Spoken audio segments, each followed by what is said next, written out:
Sydney. How are you, my friend? Thank you for the harmony. We're gonna do a little bit of history before we get started, because it does play a role. So it does play a role.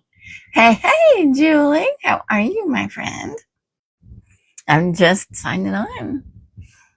Can you hear me? Okay. Bonjour. We're getting ready to do scary stories.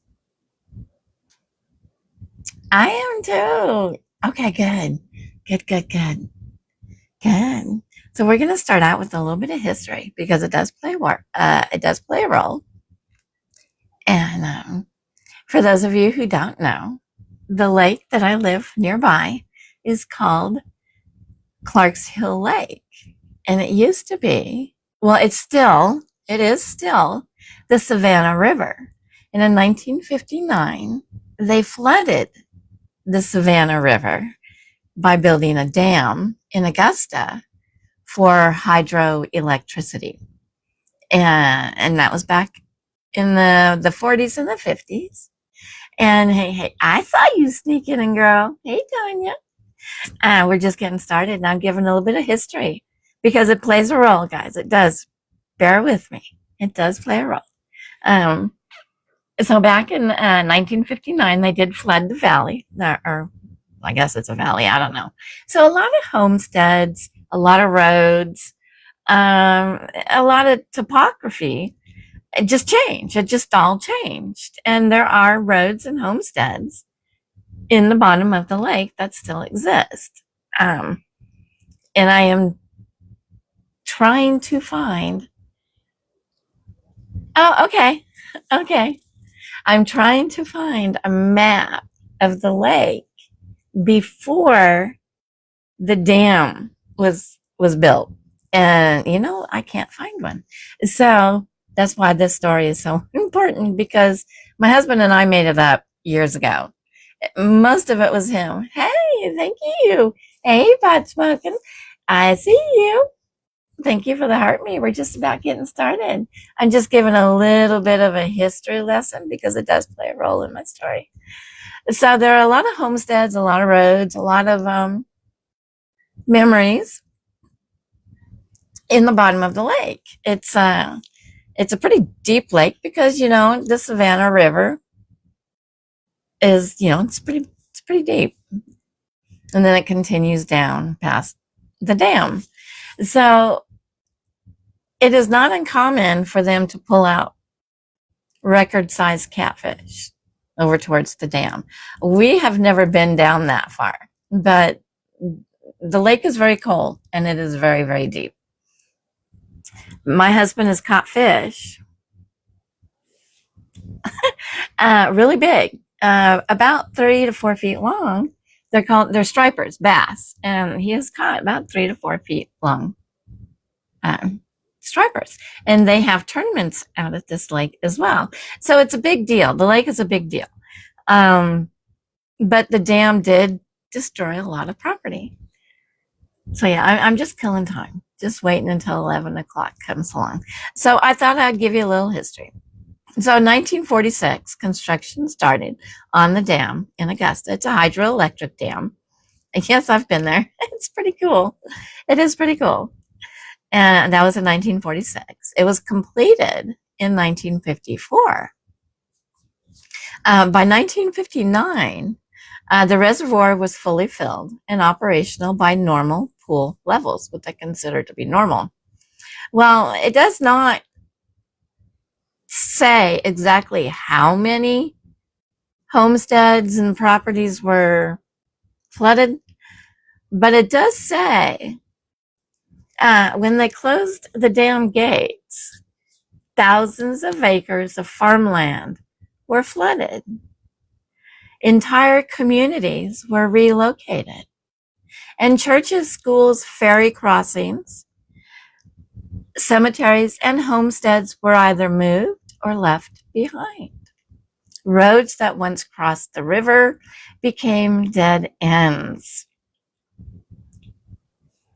Keep in mind, let me remind you, my husband and I both came up with this story. He started it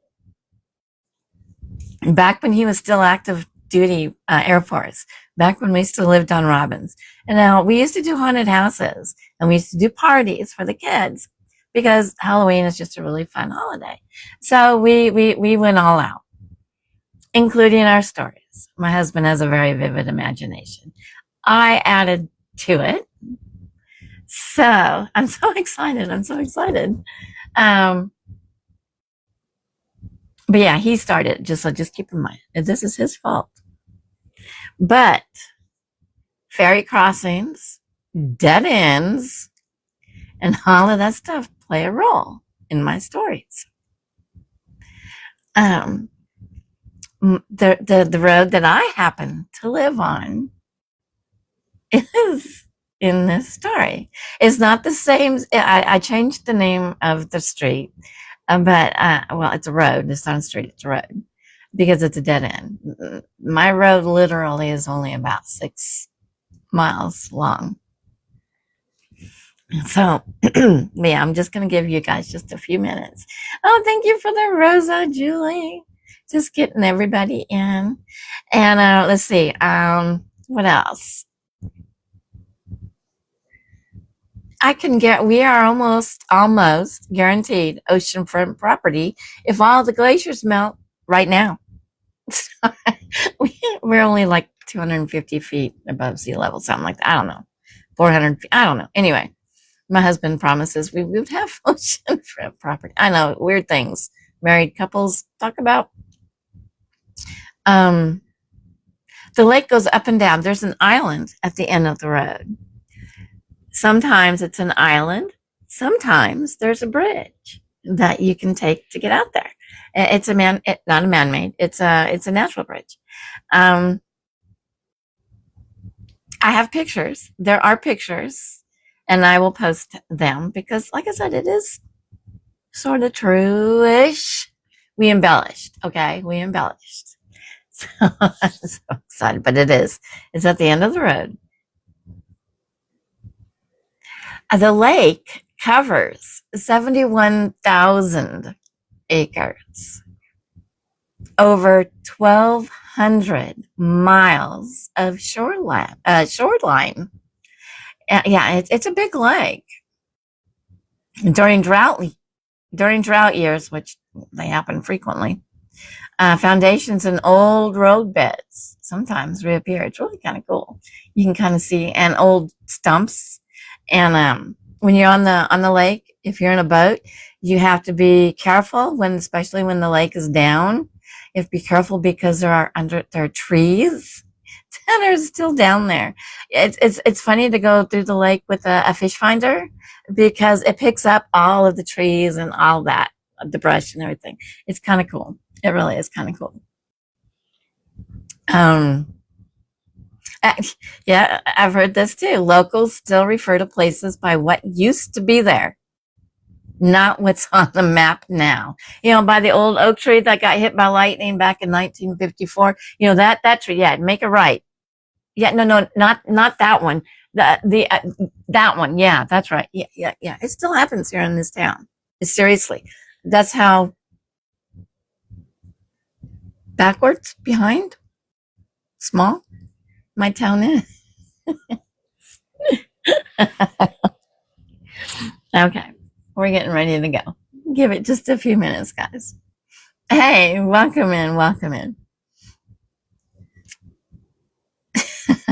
Seriously.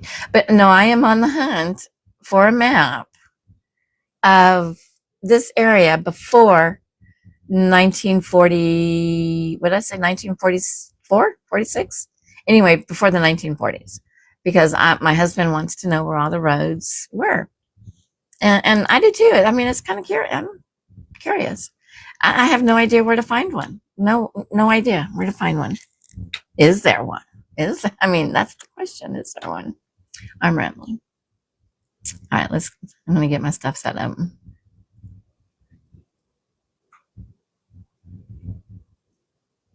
Hang on, I've got it organized down here. I was just giving you my history, so now I got to go find my actual stories.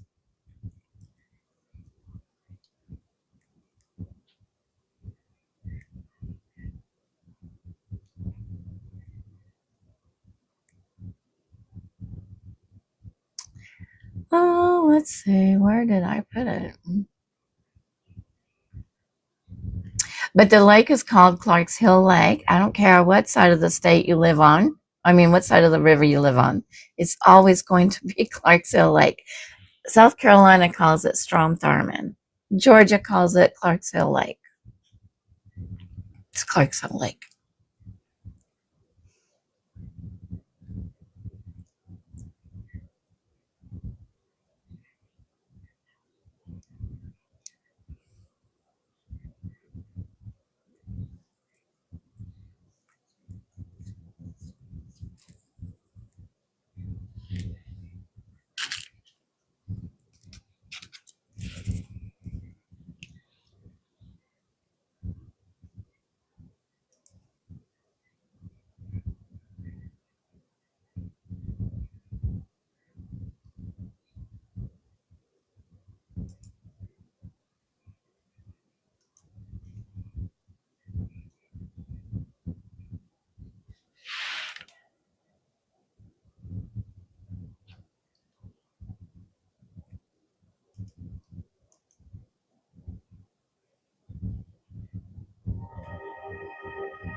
Hey, weirdos and wonders.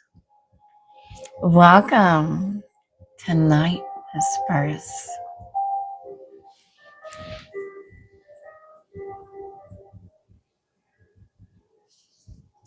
I won't start the first story until 11:10. So you've got a few minutes to get comfortable.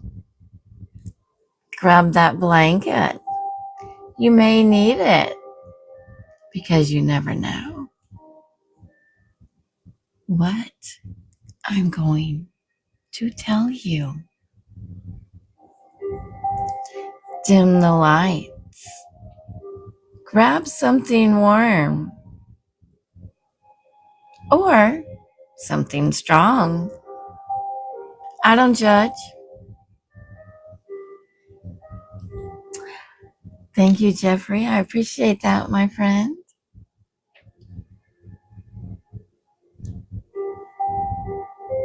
Tonight's stories are all based on a real place. A 6-mile road that ends at a lake. But it didn't always. There used to be a ferry. There used to be a farmhouse. There used to be a lover's lane. And when the river was down, the land didn't leave quietly.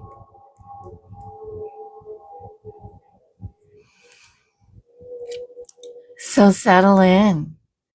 Share the live if you like spooky Southern folklore. And if you live near water, maybe don't look at it too long tonight.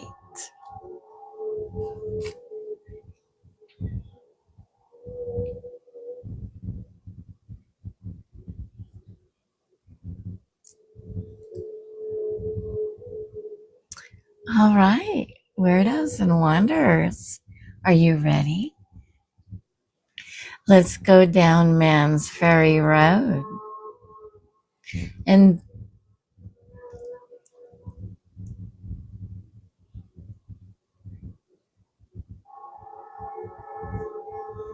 we are traveling down man's Ferry Road. It's the name of the road that I live on. It isn't, but it's close.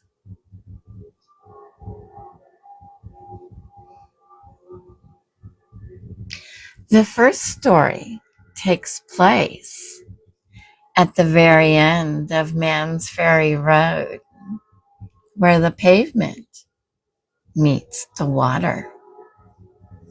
Before 1959, that road didn't stop. It crossed the Savannah River by ferry, hence the Ferry Road. And some people believe it still does. This is called The Ferry Still Runs.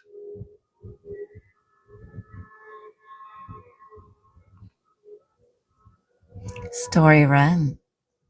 Story 1. The ferry still runs. Man's Ferry Road is 6 miles long. It ends at Clark's Hill Lake. But before the dam, it ended at a river crossing.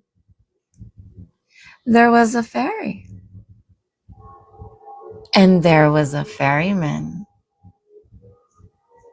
They called him Sticks.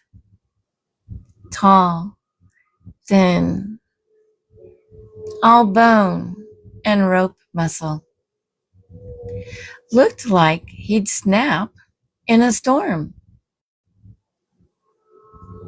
But he could push a loaded ferry across the Savannah River alone.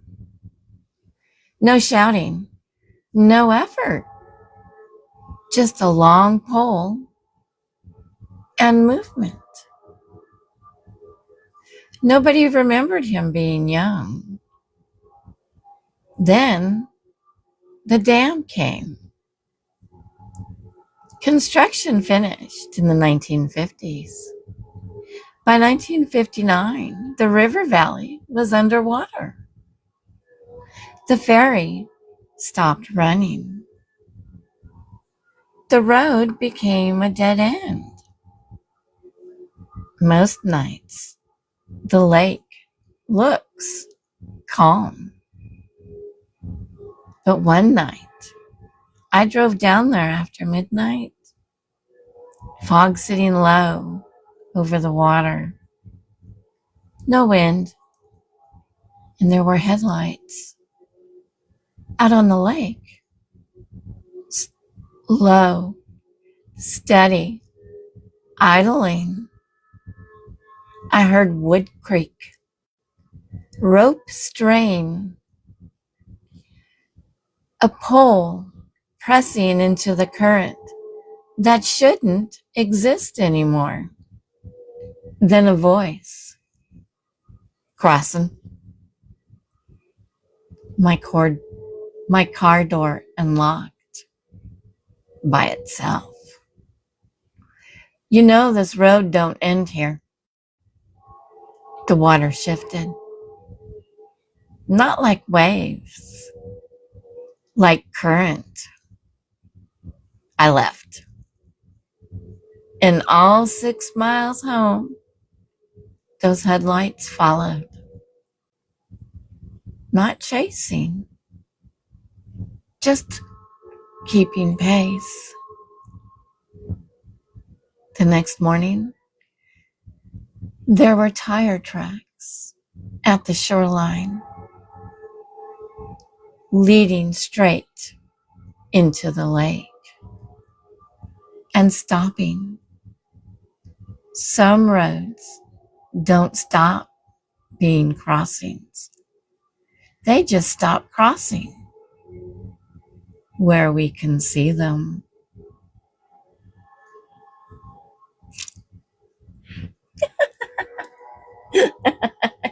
Creepy, right? It is. It's down that way. It is. It's down that way. It's a true story. True story. It's down that way. It is. Let's see. Driveway. Yeah, down that way. Only that's not the name of the street. It's something else. But it is. It's about 6 miles that way. Seriously, it is about 6 miles that way.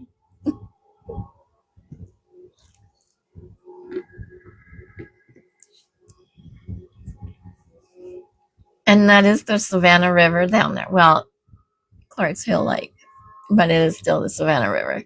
Because on the other side of the dam, it continues to be the river. And on the other side of that dam It's the river. But no, the story itself is a make believe, but it is there was a ferry, but we just kind of embellished. Yeah. For the kids. What my husband did, and then I just kind of embellished his story. But there's more. There's more. Thank you, everybody. I'm so glad everybody showed up. I really appreciate your support. Wait a minute. So I gotta let go of my smile. I'm sorry. I'm a dork. Okay. I can't stop smiling. Just give me a minute. Sorry. I'm too busy laughing, guys. Okay, wait a minute. Let me walk over here.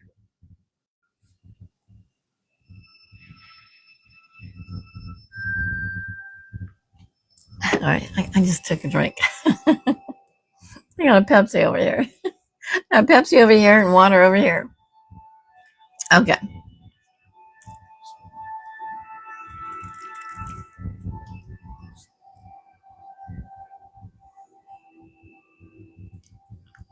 Before the ferry stopped running, there was a house near the landing. A white farmhouse. The kind with the wraparound porch. And when the river rose, the family refused to leave. This one is called the Drowned Homestead.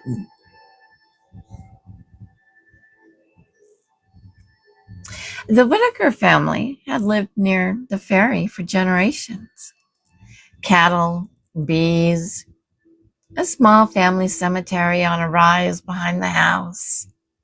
When the government announced the dam, neighbors packed up. The Whitakers didn't. They said, rivers rise, rivers fall. They said the land had their name carved into it.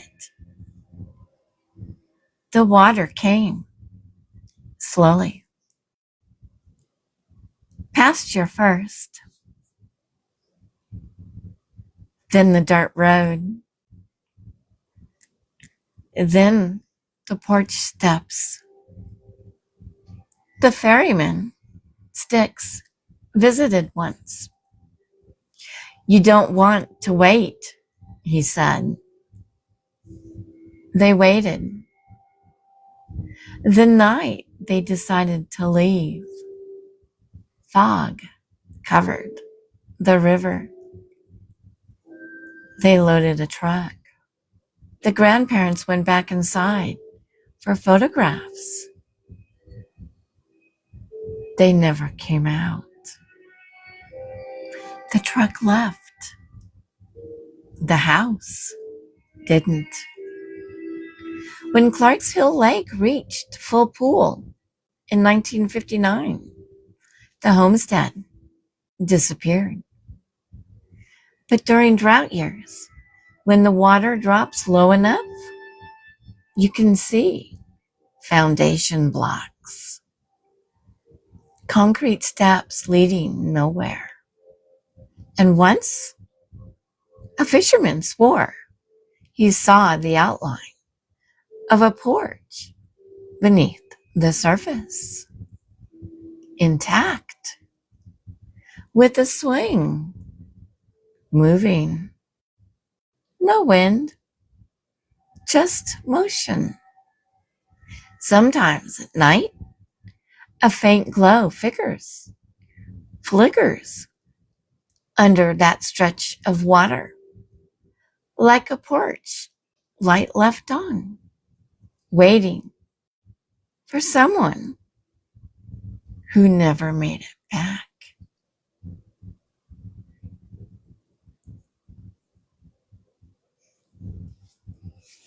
I'm getting chill bumps. Are you guys getting chill bumps? I'm getting chill bumps. Keep in mind, a lot of this is embellished. So, yeah, I between me and my husband, can't wait till tomorrow night. I got ideas. It's going to involve a ferryman.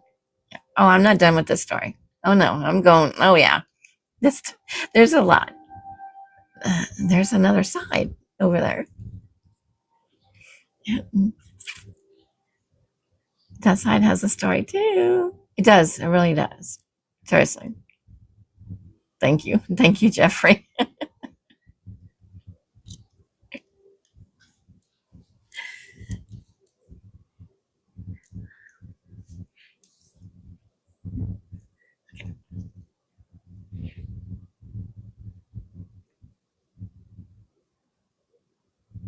There was one more place near the ferry bend.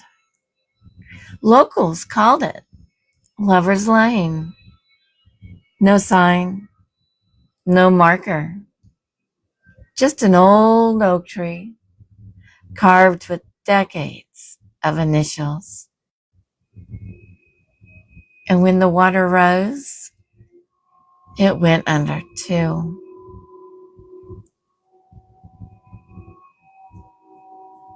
The oak at Lover's Lane.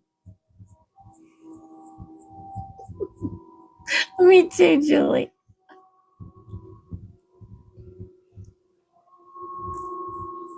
The oak stood where the road curved toward the ferry.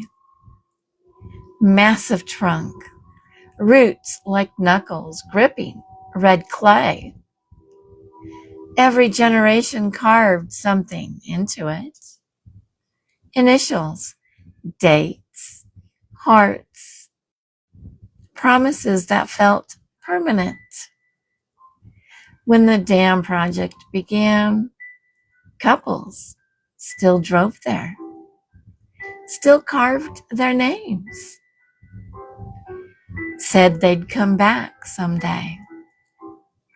As the river rose, Lover's Lane disappeared foot by foot. The oak was the last thing standing. For weeks, its branches stuck above the rising water. Then it drowned.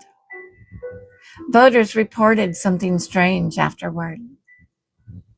A dark shape beneath the surface near the old bend. Too vertical, too still. Fishermen began finding pieces of bark along the shore with initials carved into them. Fresh, as if the tree were shredding memories. Now, when fog settles over the lake, people say they hear it. A faint scraping sound, like a pocket knife carving bark. Some nights, headlights appear in that old bend, parked where the lane used to be. Two silhouettes inside, still watching the water. In the morning, there are footprints in the mud. Two sets, side by side, leading into the lake. None coming back. The oak is still there. It's just holding what it was given underwater.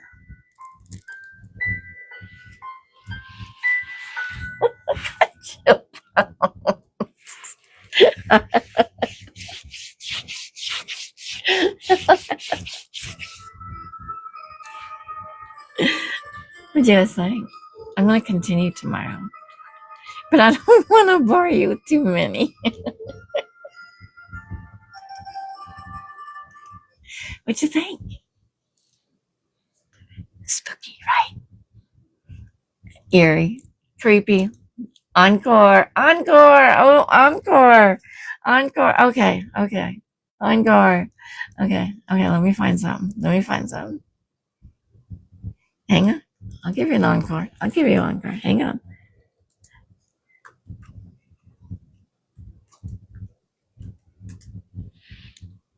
Let's see. Yeah. Oh, okay. I do have one. I do have one. Hang on just a second. I keep backups. Let me turn my music back on. You gotta have that eerie music. Yeah. Encore. You want an encore?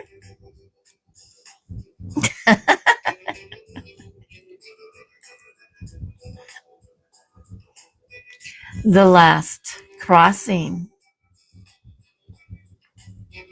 If you're still here, you're brave. This last one isn't about the ferry or the farmhouse or the oak. It's about what happens when something follows you home.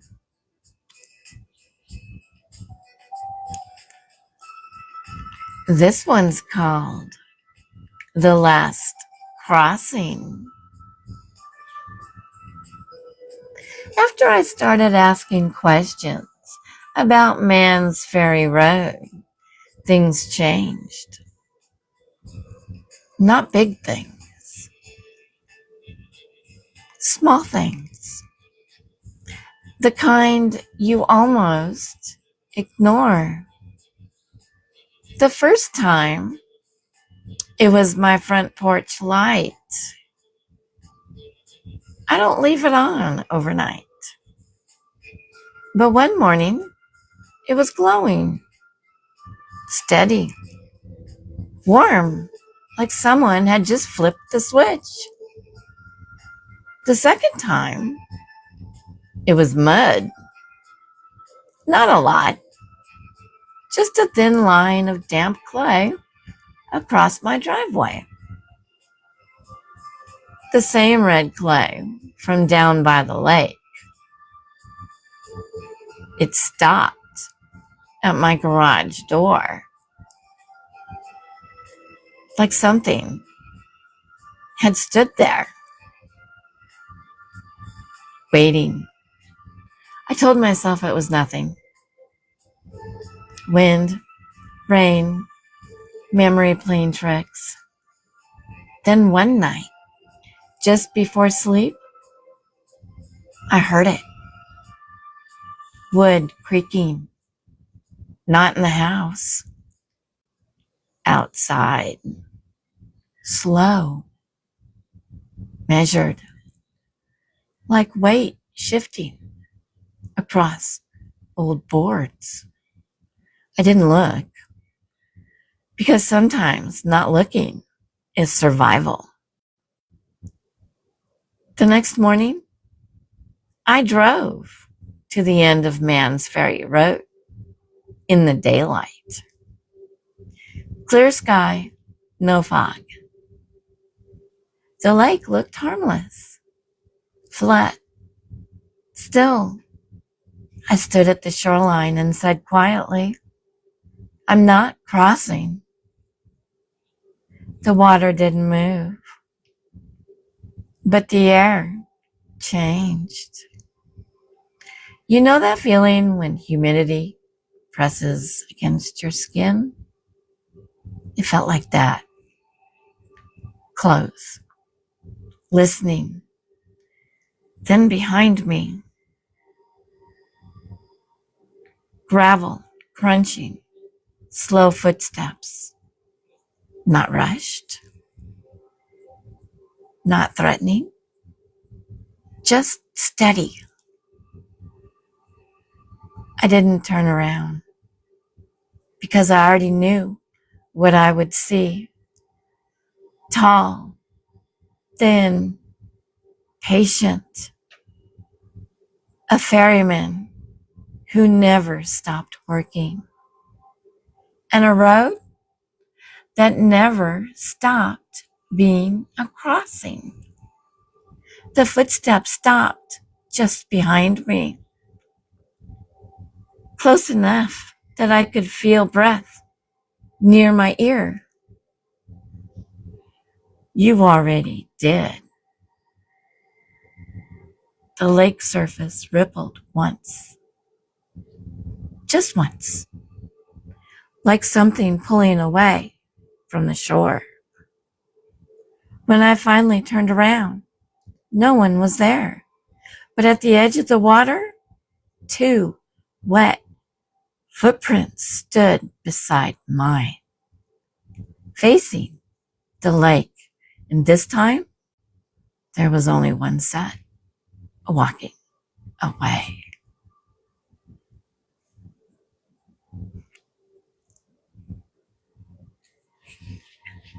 Okay, just checking. Just checking. You guys would have told me if there was something behind me, right? Exactly. What'd you think?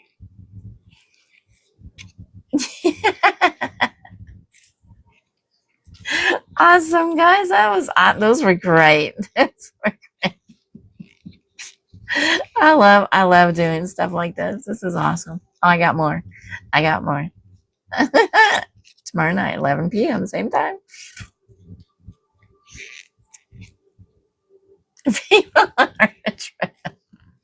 I wasn't paying attention to anything. I was just reading my story. Stories. Fun, right? Yeah, it's good, clean fun. You don't see that much anymore. But I'm glad you guys enjoyed it. I really am.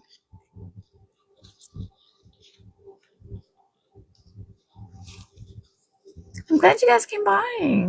I'll have more tomorrow. And I'll have an encore for Sydney. Now, you're lucky I had one backed up, girl. I did. I had a backup. I'm so glad you enjoyed it. I'm so glad. I enjoyed it too. I do. I enjoy doing that. But guys, it is after 11:30 for me.